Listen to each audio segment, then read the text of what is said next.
if you're dealing with high cortisol, it means you're under a lot of stress. And so the number one thing that I can do to help you is say, don't worry, everything's gonna be okay. Just kidding, I would never say that. I'm not an idiot. The worst thing anybody could ever do to somebody who's stressed is say, chill out, don't stress, relax. That's the worst. That's the way to get punched in the face. And I don't want to get punched in the face. That's not good for my own longevity. So if your cortisol is high, if you're under a lot of stress, what can you do?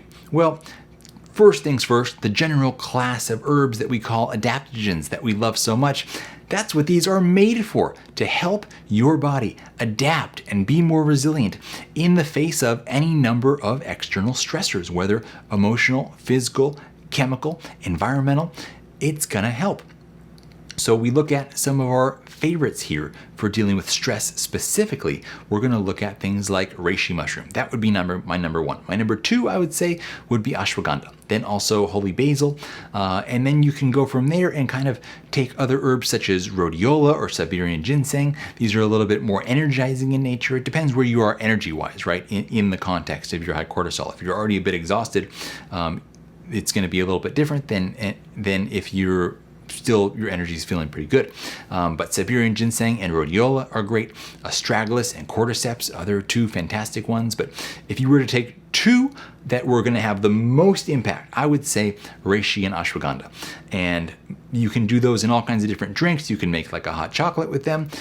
You could add it, we already have the reishi in our cacao elixir blends. So you could just have that and then blend it with a little bit of ashwagandha, some hot or cold almond milk or coconut milk, and you have an incredible drink for yourself there. Or let's say you wanted to do something simpler. You could just take a half teaspoon of reishi, like between an eighth to a quarter, depending on your body size, teaspoon of ashwagandha. Stir those powders together dry, because otherwise the ashwagandha will clump when we add liquid. Stir them together dry in a cup and then add a couple ounces of warm water and have this as like an espresso type drink. That's going to have the opposite effect of an espresso. It's going to make you beautifully peaceful. And then also looking into other supplements, of course, magnesium is going to be really good. Magnesium glycinate is kind of the go-to, but also it's important to know about magnesium L-threonate, which is a special kind of magnesium bound to threonine, and this allows it to actually cross the blood-brain barrier. So for the calming effects on the brain, this is really going to be the best. Then L-theanine is a great one. This is extracted from green tea, has a very calming Zen type of effect to it. But keep in mind, if you tend to have wild dreams, L-theanine can make your dreams a little bit too hectic. So that's something that I personally don't take because my dreams are crazy enough sometimes as it is. And then also phosphatidylserine is very helpful for anti-stress benefits. And then you can look at lifestyle stuff as well. Exercising, spending time in nature, meditation, spending time cuddling with somebody who you're really into. There's many different ways to go about this. Different stuff will be suited to you. Of course, I'm a huge proponent of neurofeedback. If you have the financial resources to get 10 or 20 neurofeedback sessions, it can be absolutely life-changing in a ridiculously transformative way. I'll just say that. And last but not least, work on optimizing your sleep health. We have other videos that go into depth in that. A lot of the stuff that we talked about here today is very much geared toward that, so you might find that as a really nice side effect.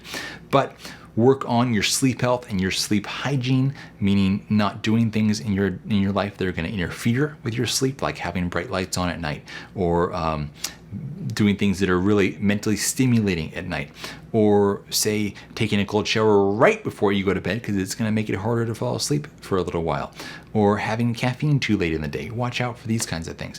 But I hope you can bring some of this together, bringing that cortisol back into balance, and start feeling a little bit more peaceful every single day. If you guys have learned anything new in this video, or if anything here sounds interesting that you're curious to try, please leave a comment below. I'm very curious always to know what has been that new little spark of information that's caught your attention. It helps me to know where you guys are at and what kind of information I should focus on sharing more and more. And if you don't mind, please just take a moment to go leave us a like and click that subscribe button and ring the bell so you don't miss out on anything we're doing here.